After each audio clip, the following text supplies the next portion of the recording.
Bienvenue dans cette nouvelle édition du QG Week-end. Au sommaire de l'actualité, 15 morts dans un nouvel attentat suicide au cœur de N'Djamena. Une attaque signée Boko Haram, la deuxième en l'espace d'un mois au Tchad. Tony Elumelu reçoit 1000 entrepreneurs africains au Nigeria. Ces derniers y recevront une formation de 2 jours dans le cadre du Tony Elumelu Entrepreneurship Programme. Et puis amélioration du climat des affaires au Bénin. La création d'un conseil présidentiel pour l'investissement semble porter ses fruits. Gros plan dans ce journal. Boko Haram a encore frappé N'Djamena. Le marché central de la capitale tchadienne a été le théâtre ce samedi d'un attentat suicide. Le deuxième en l'espace d'un mois. Preuve que bien qu'affaibli par l'opération régionale, le groupe islamiste n'a pas perdu sa capacité de nuisance. Le point tout de suite avec Lizelsi Akizimana. N'Djamena, la capitale tchadienne, a été encore une fois le théâtre d'un acte terroriste. Un kamikaze déguisé en femme et qui portait une burqa s'est fait exploser samedi 11 juillet devant l'entrée du marché central. Bilan, 15 morts et plus de 75 blessés. La population n'arrive pas à écouter la voix du gouvernement et à prendre à son niveau, à s'assurer d'un certain nombre de contrôles. Donc, comme nous, on parle souvent de la solidarité et tout ça, quand quelqu'un vient d'emblée, on ne se méfie pas de lui. On laisse entrer les gens et tant qu'on aura cette mentalité, tant qu'on aura à faire face donc, au terrorisme. C'est la deuxième fois en moins d'un mois que le Tchad est frappé par de telles attaques. Le 15 juin 2015, 2 attentats ont visé simultanément le commissariat central et l'école de police, faisant 38 morts. Face à cette menace terroriste, les autorités tchadiennes sont appelées à renforcer encore une fois les mesures de sécurité. Le gouvernement doit davantage renforcer les mesures de contrôle, essayer d'augmenter les aspects techniques de contrôle, c'est-à-dire avec les caméras de surveillance, le contrôle physique, mais le grand travail reste au niveau de la population. Si on veut finir avec le Boko Haram, je crois que la population doit être sensibilisée pour que à n'importe quel point du territoire, les gens prennent conscience du danger et qu'ils se préparent en conséquence à dénoncer tout ce qui est suspect pour permettre aux autorités donc, de prendre les mesures y afférentes. Le groupe terroriste Boko Haram a revendiqué ses attentats suicides de N'Djamena. Le Tchad est devenu une cible de Boko Haram depuis sa participation en février à une opération militaire régionale visant à chasser le groupe islamiste au nord-est du Nigeria. Ouverture ce lundi 13 juillet de la 3e conférence internationale sur le financement du développement à Addis Abeba en Éthiopie. Cette année, l'accent sera mis sur la mobilisation d'investissements pour le Fonds vert pour le climat. Il faut dire que 3 ans après sa création, ce fonds destiné à aider les pays en voie de développement à résister aux ravages du changement climatique reste sous-financé. La discipline comme leitmotiv, l'épargne pour investir et le partage d'expériences, voilà entre autres quelques recettes fondamentales pour garantir le succès. Et elles sont signées Tony Elumelu à l'endroit des 1000 entrepreneurs sélectionnés dans le cadre de son programme d'entrepreneuriat. Les détails dans ce reportage de notre envoyé spécial Narcisse Ndoumbe. Promouvoir une nouvelle génération d'entrepreneurs africains, c'est l'objectif que vise l'homme d'affaires nigérian Tony Elumelu. À travers le projet type Tony Elumelu Entrepreneurship Programme mis en place par sa fondation, 1000 jeunes porteurs de projets sélectionnés parmi plus de 20 000 candidats ont reçu un financement initial de $5 000 chacun. Sur les 10 prochaines années, la fondation du milliardaire nigérian envisage d'injecter pas moins de $100 millions dans la création d'entreprises en Afrique par les Africains. I believe that these entrepreneurs will do a lot.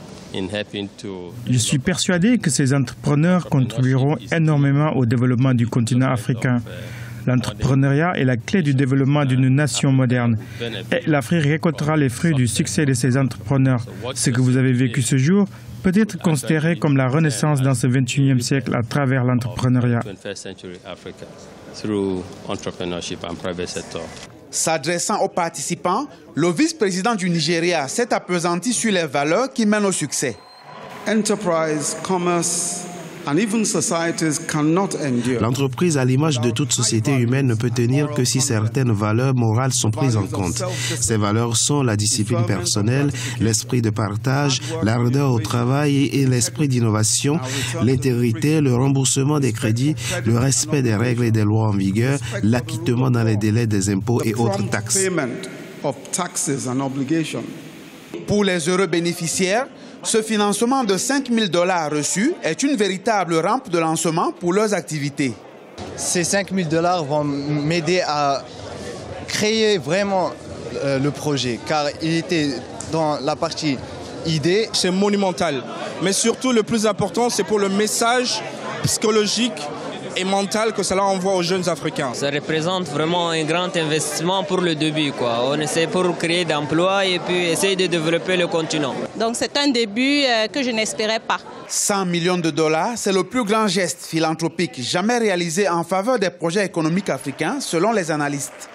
Pour cette première édition du Tony Elumelu Entrepreneurship Programme, 30% des projets financés sont agricoles et pour la plupart portés par des femmes. Réforme dans le secteur du commerce extérieur au Togo. Désormais, aucune taxe fiscale ne doit échapper au contrôle de l'État, et ce, grâce à la mise en place d'un guichet unique. Explication avec Aimé Fakofi. La société d'exploitation du guichet unique pour le commerce extérieur est une plateforme virtuelle qui permet d'accompagner les consignataires et opérateurs économiques. Ici, dans la salle support fonctionnelle, une attention particulière est portée aux exportateurs dont la marchandise n'est pas arrivée à destination.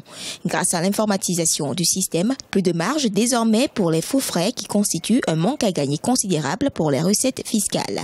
Afin de pousser les acteurs à mieux s'imprégner de cette nouvelle procédure, 3 principales commissions ont été mises en place. Lorsque on voit qu'une procédure pose problème ou a un caractère un peu difficile, il y a des groupes de travail aussi qu'on convoque pour que les acteurs qui sont plus concernés se retrouvent face à face afin de pouvoir établir ces procédures-là et qui sont remontées après tout au niveau de la commission de procédure et après au niveau du comité de suivi pour validation finale. En plus de ça aussi, il y a des commissions de formation.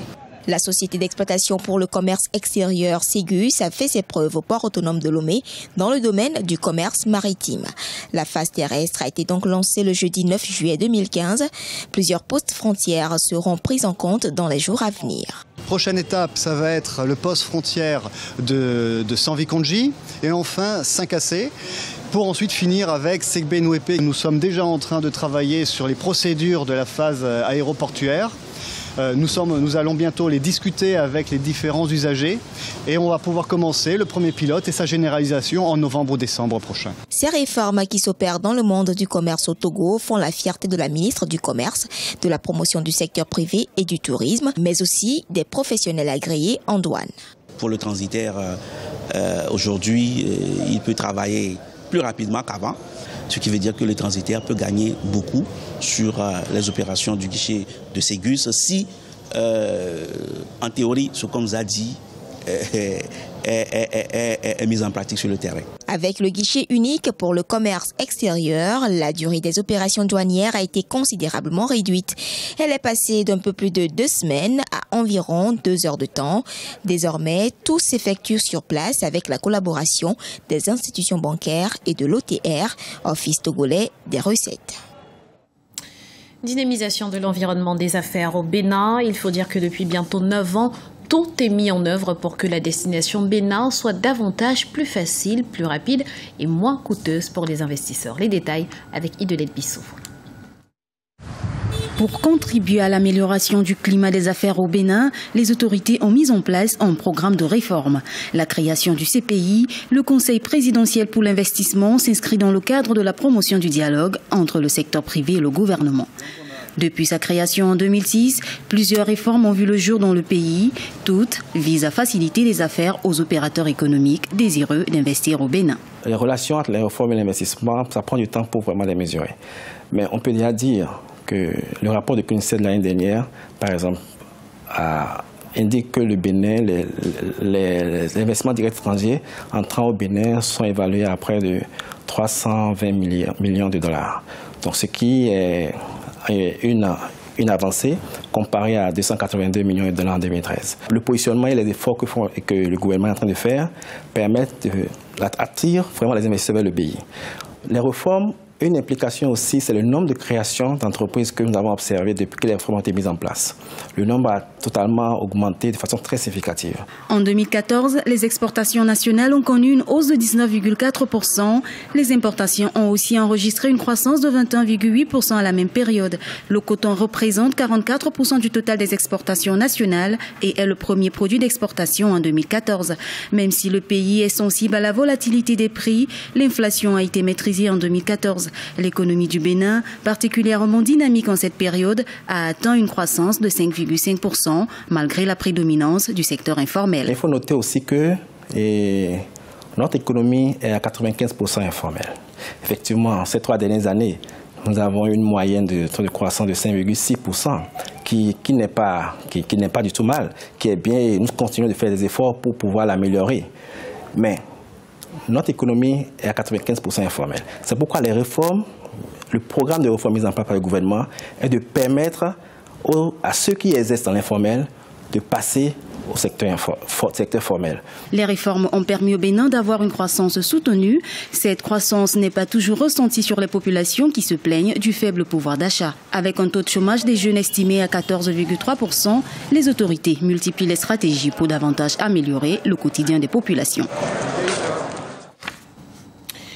Ce journal a été réalisé par l'ensemble de la rédaction. Nous vous remercions pour votre fidélité. Retrouvez dans un instant une nouvelle édition de l'information sur Africa 24.